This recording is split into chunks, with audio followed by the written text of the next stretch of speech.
മഴതോരും മുമ്പേ സീരിയലിലേക്ക് എല്ലാവർക്കും സ്വാഗതം. ഈ ചാനൽ ഇഷ്ടപ്പെട്ടാൽ ലൈക്ക് ചെയ്യുക, സബ്സ്ക്രൈബ് ചെയ്യുക.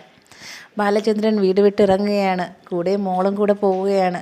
എന്നാൽ അച്ഛൻ നിൽക്കൂ എന്ന് പറഞ്ഞിട്ട് പോലും നിൽക്കാതെ ബാലചന്ദ്രൻ കാറിൽ കയറിയുമ്പോൾ പറയുകയാണ്, ഇല്ല, ഞാൻ ഒരിടത്തും പോകുന്നില്ല, നീ എൻ്റെ കൂടെ വരണ്ട എന്ന് മോളെടുത്ത് പറയുന്നു. എന്നാൽ ഇതൊന്നും കേൾക്കാതെ തന്നെ കാറിൽ കയറുകയാണ്. എന്നാൽ ബാലചന്ദ്രൻ പോണത് കണ്ട് വൈജയന്തിയും ഗംഗാധരനും മുത്തശ്ശിയും എല്ലാം നോക്കിക്കൊണ്ട് നിൽക്കുകയാണ്. എവിടെ പോകുന്നു എന്നറിയാതെ അമ്പരപ്പോടെ നിൽക്കുകയാണ്. എന്നാൽ കുറേ നേരം കഴിഞ്ഞപ്പോൾ തന്നെ മോൾ കൂടെ കയറുകയും അങ്ങനെ കാറ് കൊണ്ട് ഭയങ്കര സ്പീഡിൽ തന്നെ പോവുകയും ചെയ്യുന്നുണ്ട് ബാലചന്ദ്രൻ. ഈ നല്ല സ്പീഡിൽ പോകുന്നത് കണ്ട് മോൾ ചോദിക്കുക, എന്താ കൊല്ലാൻ കൊണ്ടുപോവുകയാണോ എന്നെ എന്നും ചോദിക്കുന്നുണ്ട്. എന്നാൽ ബാലചന്ദ്രൻ്റെ ചിന്ത എന്ന് വെച്ചാൽ എങ്ങനെയെങ്കിലും അലീനെ കണ്ടുപിടിക്കുക എന്നുള്ളതാണ്. അലീനെ ഇറക്കി വിട്ടിട്ട് എങ്ങോട്ടായിരിക്കും പോവുക എന്ന ചിന്തയോടെ ബാലചന്ദ്രൻ കാറോടിച്ച് പോവുകയാണ്. അങ്ങനെ ഒരു ബസ് സ്റ്റോപ്പിൽ അലീനെ കണ്ടു. അലീനയാണെങ്കിൽ വിഷമിച്ച് കരഞ്ഞിരിക്കുകയാണ്. എന്നാൽ ഇത് കണ്ട ഉടനെ തന്നെ ബാലചന്ദ്രൻ്റെ മോള് പറയുകയാണ്, വേണ്ട അച്ഛാ, വിളിക്കണ്ട. എന്നാൽ ഇതൊന്നും വക വയ്ക്കാതെ തന്നെ ബാലചന്ദ്രൻ കാറിൽ നിന്ന് ഇറങ്ങുകയും അലീനയെ വിളിക്കുകയും ചെയ്യുന്നുണ്ട്. എന്നാൽ അലീന പറയുകയാണ്, ഇല്ല, ഞാൻ നിങ്ങളുടെ ജീവിതത്തിൽ ഒരു ശല്യമായിട്ട് ഞാൻ ഉണ്ടാവത്തില്ല, ഞാൻ ഇനി വരില്ല എന്ന് തന്നെ പറയുന്നു. എന്നാൽ അതൊന്നും വക വയ്ക്കാതെ നീ എൻ്റെ കൂടെ വന്നാലേ പറ്റുള്ളൂ എന്ന് തീർത്ത് പറയുന്നുണ്ട്. എന്നാൽ ഇല്ല എന്ന് തന്നെ ഉറച്ചു പറയുകയാണ് അലീന. എന്നാൽ ഇതൊന്നും വക വയ്ക്കാതെ തന്നെ കയ്യിൽ പിടിച്ച് വേഗം കൊണ്ട് പോവുകയാണ് ബാലചന്ദ്രൻ. കാറ് കയറ്റുകയും ചെയ്യുന്നുണ്ട്.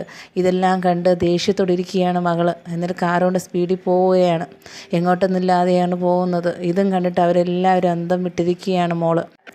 വീട്ടിലാണെങ്കിൽ വൈജയന്തി പറയുകയാണ്, എന്നാലും ബാലചന്ദ്രൻ എങ്ങോട്ടായിരിക്കും പോയിരിക്കുക എന്ന് ഗംഗാധരൻ ചോദിക്കുന്നത്. എന്നാൽ നീയാണ് എല്ലാത്തിനും കാരണം, അലീന നിന്നെന്ന് പറഞ്ഞ് നിനക്ക് എന്തായിരുന്നു കുഴപ്പം, അവൾ ഈ വീട്ടിൽ നിന്ന് പോകില്ലേ എന്ന് ചോദിക്കുന്നുണ്ട്. എല്ലാവരും കൂടെ വീണ്ടും എന്നെ കുറ്റപ്പെടുത്തുകയാണോ ചേട്ടാ എന്ന് ചോദിക്കുന്നുണ്ട് വൈജയന്തി. മുത്തശ്ശിയും അതുപോലെ തന്നെ. മുത്തശ്ശി പറയുകയാണ്, ബാലചന്ദ്രൻ പറഞ്ഞതല്ലേ ഈ വീട്ടിൽ അലീന പോയാൽ ഞാനും കാണില്ല എന്ന്, അതുപോലെ നീ ഓർത്തില്ലല്ലോ വൈജയന്തി. അപ്പോൾ അത് കേട്ട് വൈജയന്തി വിഷമിച്ചിരിക്കുകയാണ്. ഇനി എന്ത് ചെയ്യണമെന്നറിയാതെ തന്നെ ഗംഗാധരൻ്റെ മകനും ചോദിക്കുകയാണ്, എന്നാലും അച്ഛൻ എന്തായിരിക്കും ഈ വീട്ടിൽ നിന്ന് പോവുക എന്ന് മകൻ ചോദിക്കുന്നുണ്ട്. ആർക്കറിയാം എന്ന് ഗംഗാധരനും പറയുന്നുണ്ട്. എന്നാൽ എല്ലാം അറിയുന്ന ഒരാളുണ്ട് എന്ന് തന്നെ ഗംഗാധരനും പറയുന്നുണ്ട്, മുത്തശ്ശിയും പറയുന്നുണ്ട്. ഇതെന്താന്ന് പോലും വൈജയന്തിക്ക് മനസ്സിലാവുന്നില്ല.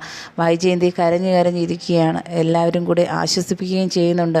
എന്നാൽ ബാലചന്ദ്രൻ പോകുമെന്ന്, വീട് വിട്ടു പോകുമെന്ന് ആരും തന്നെ വിചാരിച്ചിരുന്നില്ല. മുത്തശ്ശി പറയുകയാണ്, ബാലചന്ദ്രൻ ഒരു കാരണം വെച്ചാലും ഈ വീട്ടിൽ പോകില്ല. എന്നാൽ എന്തോ ഒരു സത്യമായുള്ള ഒരു കാര്യമുണ്ട്, അത് തന്നെയാണ് ബാലചന്ദ്രൻ പോകാൻ്റെ കാരണം എന്ന് മുത്തശ്ശി പറയുന്നു. ഇത് കേട്ട് വൈജയന്തി പറയുകയാണ്, എന്താ അത്, എനിക്കത് അറിയണം, എന്താ അമ്മയ്ക്കത് അറിയാമോ എന്ന് ചോദിക്കുന്നുണ്ട്. ഇല്ല, എനിക്കറിയില്ല, പക്ഷേ എന്തോ ഒന്നുണ്ട്, അത് ആർക്കും അറിയില്ല എന്ന് വീണ്ടും മുത്തശ്ശി എടുത്ത് പറയുന്നുണ്ട്. ഗംഗാധരനും മോനും ചോദിക്കുകയാണ്, എന്നാലും അച്ഛൻ പോയല്ലോ, ഞങ്ങളും കൂടെ നോക്കാൻ പോകാം എന്ന് പറയുന്നുണ്ട്. വേണ്ട, പോണ്ട എന്ന് മുത്തശ്ശി പറയുന്നു. എന്താ, പോവുന്ന കുട്ടിയല്ലല്ലോ, വലുതായില്ലേ അവനെല്ലാം അറിയാം, അവൻ തിരിച്ചു വരും എന്നെനിക്ക് ഉറപ്പുണ്ടെന്ന് മുത്തശ്ശി പറയുന്നുണ്ട്. ഇതെല്ലാം കേട്ട് വൈജയന്തി കരഞ്ഞിരിക്കുകയാണ് സങ്കടത്തോടെ. എന്നാൽ ആർക്കും ഒന്നും പറയാൻ പറ്റുന്നില്ല. കാരണം വൈജയന്തി കാരണമാണ് ഇതെല്ലാം സംഭവിച്ചതെന്നുള്ള ഒരു വിഷമം ആ വീട്ടിൽ എല്ലാവർക്കുമുണ്ട്. അതുകൊണ്ട് തന്നെ ഒന്നും പറയാനുള്ള ഒരു മാനസികാവസ്ഥ ആർക്കുമില്ലായിരുന്നു. എന്ത് വെച്ചിരുന്നാലും ഇനി എന്ത് ചെയ്യണമെന്നറിയാത്ത ഒരവസ്ഥയിലാണ് ആ വീടിപ്പോൾ. അങ്ങനെ മകളെയും കൂട്ടി പോവുകയാണ് അലീനയും. അലീന പറയുകയാണ്, വേണ്ട, ഞാൻ നിങ്ങളുടെ ജീവിതത്തിൽ കടന്നു വരില്ല, ഞാൻ എവിടെയെങ്കിലും പോയി രക്ഷപ്പെടാം എന്ന് പറഞ്ഞിട്ട് പോലും ബാലചന്ദ്രൻ കേൾക്കുന്നില്ല. കൊണ്ടൊരു വീട്ടിലേക്ക് പോവുകയാണ്. പറയുകയാണ്, നീ കാരണമാണ് ഇതെല്ലാം സംഭവിച്ചത്, പക്ഷേ ആ ഒരു കാരണം എനിക്കറിയാം, അത് ആർക്കും തന്നെ അറിയില്ല. മുത്തശ്ശി പറയുകയാണ്, നീ ഇനി കരയരുത് വൈജയന്തി, നീ കാരണമാണ് ഇതെല്ലാം സംഭവിച്ചത്. വീണ്ടും കുറ്റബോധത്തോടെ വീണ്ടും പറയുകയാണ്, അതുകൊണ്ട് നീ അന്വേഷിക്കേണ്ട എന്നും പറയുന്നുണ്ട്. ബാലചന്ദ്രനാണെങ്കിൽ എവിടെയാണ് എന്താണ് എന്നുള്ള കാര്യം ആർക്കും തന്നെ അറിയില്ല. എന്നാൽ അലീന അവിടെ കരഞ്ഞുകൊണ്ടിരിക്കുകയാണ്, ഞാൻ ഇനി ആ വീട്ടിലേക്കില്ല എന്ന് തന്നെ ഉറച്ചു പറയുന്നുണ്ട്. അപ്പോൾ പറയുകയാണ് ബാലചന്ദ്രൻ, എന്തായാലും നീ ഇവിടെ നിന്ന് പോയത് ശരിയായില്ല എന്ന് തന്നെ പറയുന്നുണ്ട്. മോള് പറയണേ, എന്താ അച്ഛാ അവൾ ഇനി തിരിച്ചു വരണമെന്ന് അച്ഛൻ പറയുന്നേ, അവൾ നമുക്ക് വേണ്ട, അവൾ എന്തിനാ വിളിക്കാൻ പോയത്. അപ്പോൾ ദേഷ്യത്തോടെ പറയുകയാണ്, നീ ഇതൊന്നും അറിയേണ്ട കാര്യമില്ല, ഞാൻ പറയുന്നത് കേട്ടാൽ മതി, അച്ഛൻ എന്തിനാ ഇവിടെ വിളിക്കാൻ പോയതെന്ന് വീണ്ടും ചോദിക്കുകയാണ്. ഇല്ല, അതിൻ്റെ കാര്യം ഇപ്പോൾ നിങ്ങൾക്കറിയില്ല, അത് ഒരു നാൾ അറിയും എന്ന് പറയുന്നുണ്ട്. എന്താണെന്നറിയാതെ ആലോചിച്ച് വിഷമിച്ച് നിൽക്കുകയാണ് മകള്. എല്ലാം അലീനയ്ക്ക് എല്ലാം അറിയാമെന്നുള്ള സത്യം അറിയാമെന്നുള്ളത് കൊണ്ട് തന്നെ അലീനയും മിണ്ടാതെ നിൽക്കുകയാണ് ഈ സംസാരം കേട്ട്.